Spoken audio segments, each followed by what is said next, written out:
New video and updates के लिए bell icon पर प्रेस करें और ऑल पर सेट करें। शुरू करते हैं अल्लाह के बाबरकत नाम से जो बड़ा मेहरबान और नहायत रहम वाला है। तमाम तारीफ़ें मेरे अल्लाह रब्बुल इज़्ज़त के लिए हैं। खौफनाक कहानियों के मुअज़्ज़ज़ नाज़रीन को मेरी तरफ से अस्सलाम वालेकुम। उम्मीद करती हूँ आप सब लोग खैरियत से होंगे, जहाँ होंगे खुश होंगे। हर रोज़ की तरह आज भी आप लोगों के लिए बहुत ज़्यादा ड्रावनी कहानियाँ लाई हूँ जिन्हें आप लोग बहुत पसंद करेंगे। आज की पहली खौफनाक कहानी सायरा शेयर कर रही हैं। सायरा कहती हैं आज आपके साथ अपनी ज़िंदगी में पेश आने वाली बहुत ही ज़्यादा ड्रावनी कहानी शेयर करना चाहती हूँ। आज से तकरीबन 15 साल पुरानी बात है। मैं कॉलेज में पढ़ती थी तो हम लोगों के कॉलेज में एक फंक्शन था, यानी हम लोगों की जो फर्स्ट ईयर थी उन लोगों को हम लोगों ने वेलकम डिनर देना था। तो हमारे कॉलेज में फंक्शन था, इवनिंग में हम लोगों ने रखा था। सारी लड़कियां बहुत ज़्यादा खुश थीं, मैं भी गई हुई थी। मैं बहुत ज़्यादा तैयार होकर गई थी और मुझे परफ्यूम लगाने का बहुत ज़्यादा शौक़ था। मेरे साथ ऐसा हुआ कि हम लोग खाना वगैरह खाकर तकरीबन 8 बज गए थे और हम लोगों की प्रिंसिपल मैम ने कहा था कि 9 बजे तक कॉलेज खाली कर देना है, बस 9 बजे से ज़्यादा देर यहाँ पर नहीं रुकना, क्योंकि ऐसी बहुत सी स्टूडेंट्स थी जो बहुत दूर दूर से भी आई हुई थी। मैं और मेरी फ्रेंड्स जो थी हम लोग काफ़ी देर पहले कॉलेज फिरती रही कि रात के टाइम कैसा लग रहा है, दिन में कैसा लगता है। तभी हम लोग चलती चलती जिस तरफ पानी वाले टैंकी होती थी वहाँ पर ठंडे पानी के भी कूलर रखे होते थे, उस तरफ जाने लगी। तो मैंने अपनी फ्रेंड से कहा कि 1 मिनट रुको, मुझे प्यास लगी है, मैं पानी पी लूँ। उसने कहा अभी तो तुमने कोल्ड ड्रिंक पी थी, तुम्हें फिर प्यास लगी है। मैंने से कहा कि बस 1 मिनट, मैं अभी आती हूँ। वो पीछे खड़ी हुई थी और मैं उस वाटर कूलर के पास गई और वहाँ से पानी पीने लगी। जो ही मैंने वहाँ से पानी पिया तो मैंने एक छींटा पानी का अपने मुँह पर भी मारा। जो ही मैंने अपने मुँह पर पानी का छींटा मारा, एकदम से मुझे ऐसा लगा कि जैसे पानी वाली टैंकी के पीछे से मुझे कोई आवाज़ आई है। आवाज़ ऐसी थी जैसे कोई बहुत ऊंचा सांस ले रहा है। जो ही मैंने आगे होकर देखा, मेरी सहेलियां मुझे बुला रही थी कि वहाँ कहाँ जा रही हो, बहुत अंधेरा है, उस तरफ मत जाओ। तो जब मैंने आगे होकर देखा तो बाकायदा मुझे वहाँ पर कोई बैठा हुआ वजूद नज़र आया।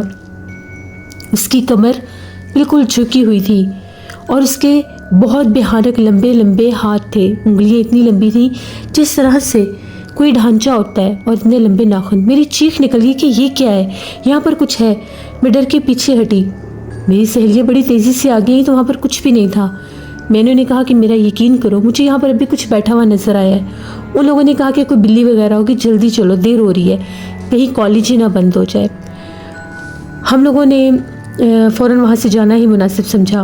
ग्राउंड वाली तरफ जहाँ पर सारी लड़कियाँ थीं, हम लोग सब वहीं पर आ गई।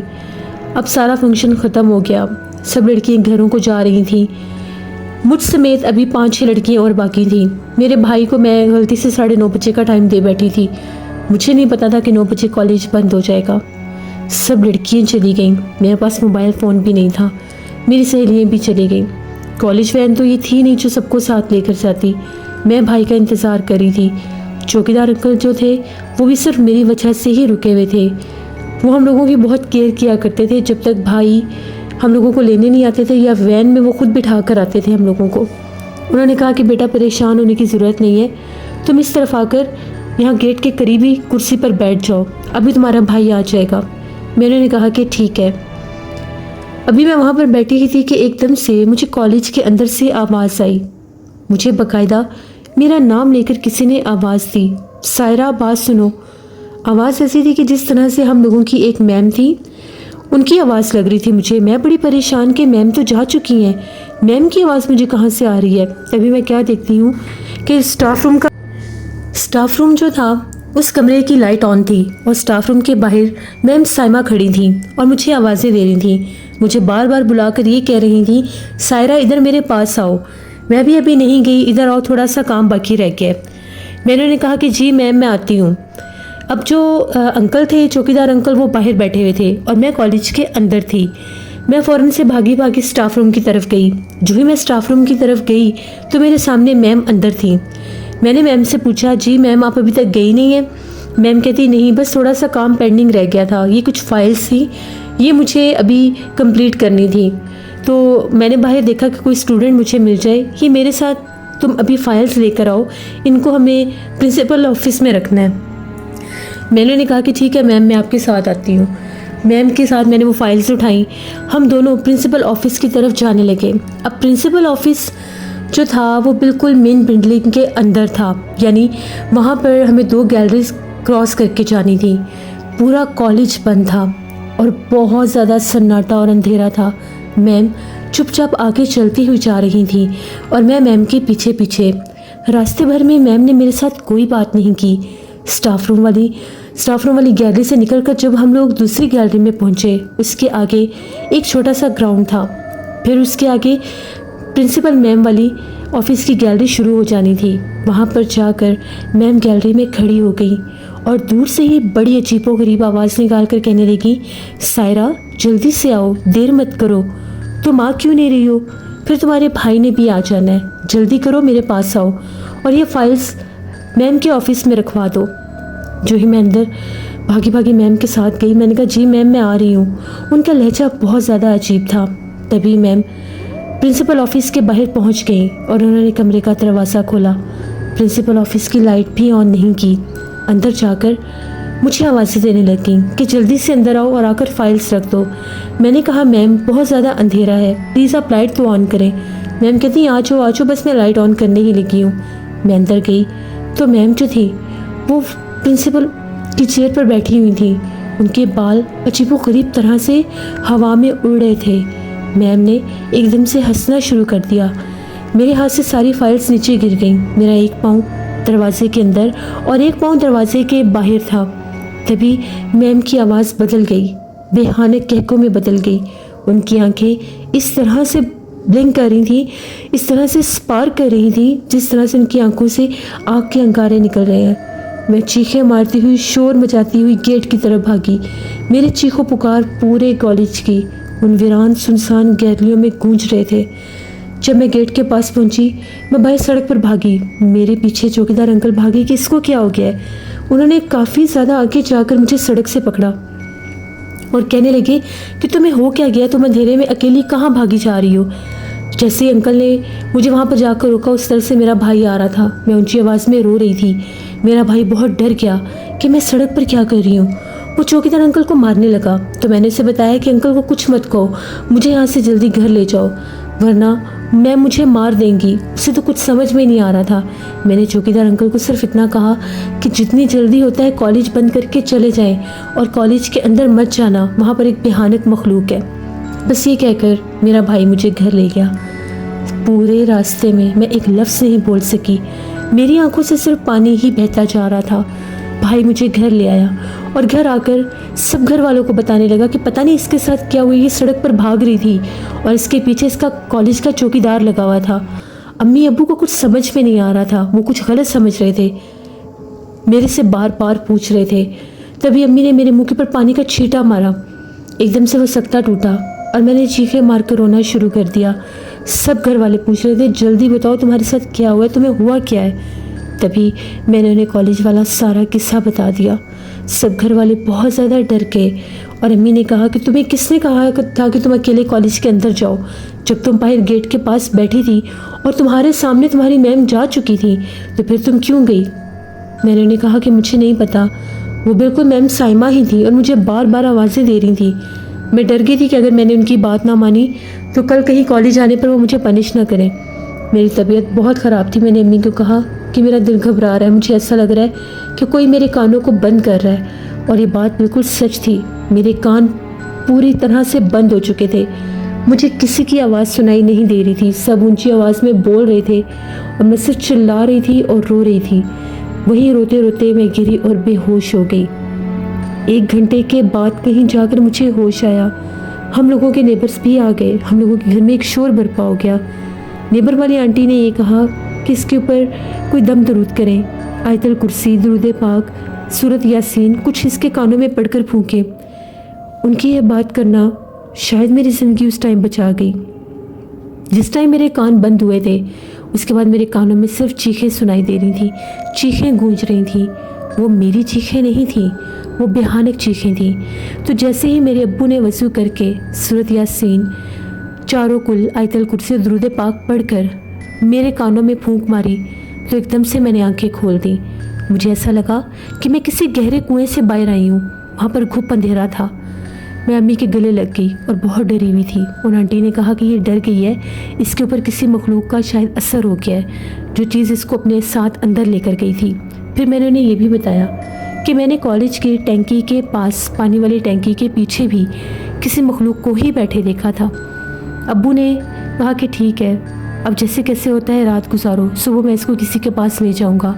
अब्बू एक बुज़ुर्ग को जानते थे, अक्सर उनके पास जाया करते थे और वो अब्बू को बहुत ज़्यादा कुरान पाक के वज़ाइफ भी बताया करते थे।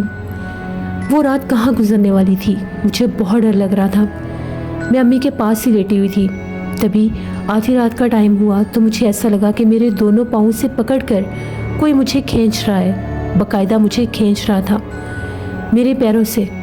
मेरी आंख खुली तो वही मखलूक, वही मैम साइमा के रूप में, उसका खौफनाक चेहरा था।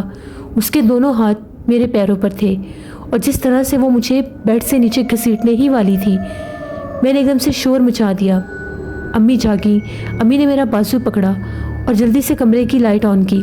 जो ही अम्मी ने कमरे की लाइट ऑन की तो मेरे आधी टांगें जो थी वो बेड के नीचे थी। मैंने अम्मी से कहा कि वो फिर मैम साइमा के रूप में चीज़ मुझे नज़र आई है।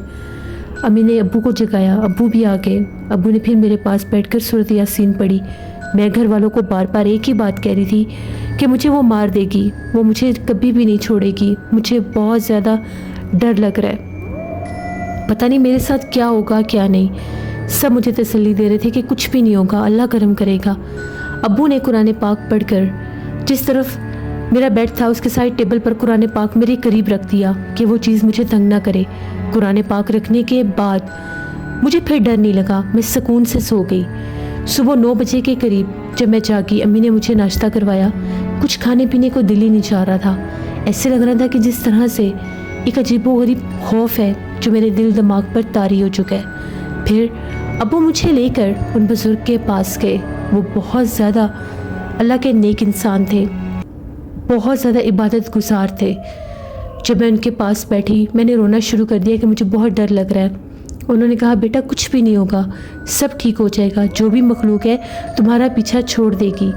फिर मैंने उन्हें रात वाला सारा किस्सा बताया, पानी वाली टैंकी से लेकर मैम प्रिंसिपल के ऑफिस में जाने तक और वहाँ से भागने तक। उन्होंने कहा कि पानी वाली जगह पर जब तुम गई थी जहाँ से तुमने पानी पिया था, वो मखलूक उधर ही मौजूद थी।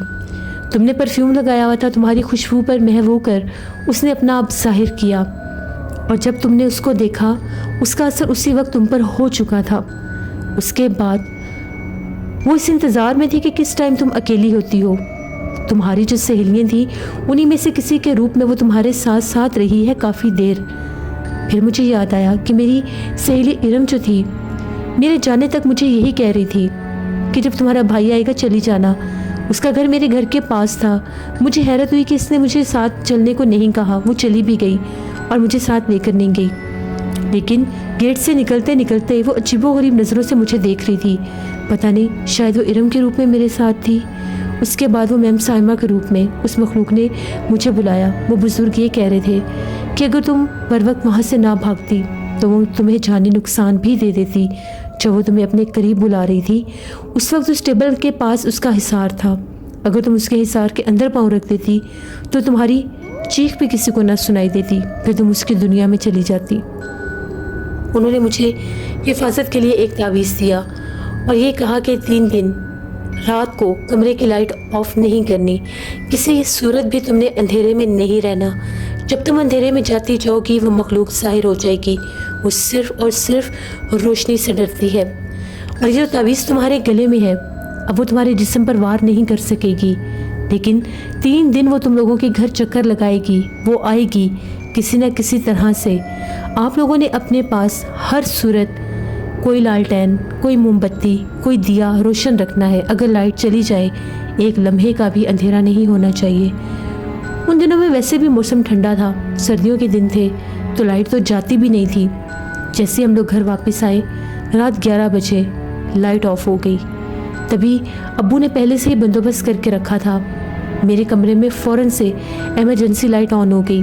जैसे ही लाइट ऑफ हुई उसके साथ ही एक लालटेन जला दी गई और मेरे दोनों तरफ मोमबत्तियाँ भी जला दी गई कि अगर इमरजेंसी लाइट भी ख़त्म होती है तो ये जलती रहेंगी।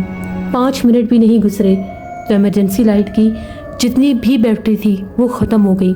हम लोगों के घर से अजीबोगरीब आवाज़ें आने लग गई। वो जो मोमबत्तियाँ थीं वो थरथराने लग गई जिस तरह से अभी बंद हो जाएंगी।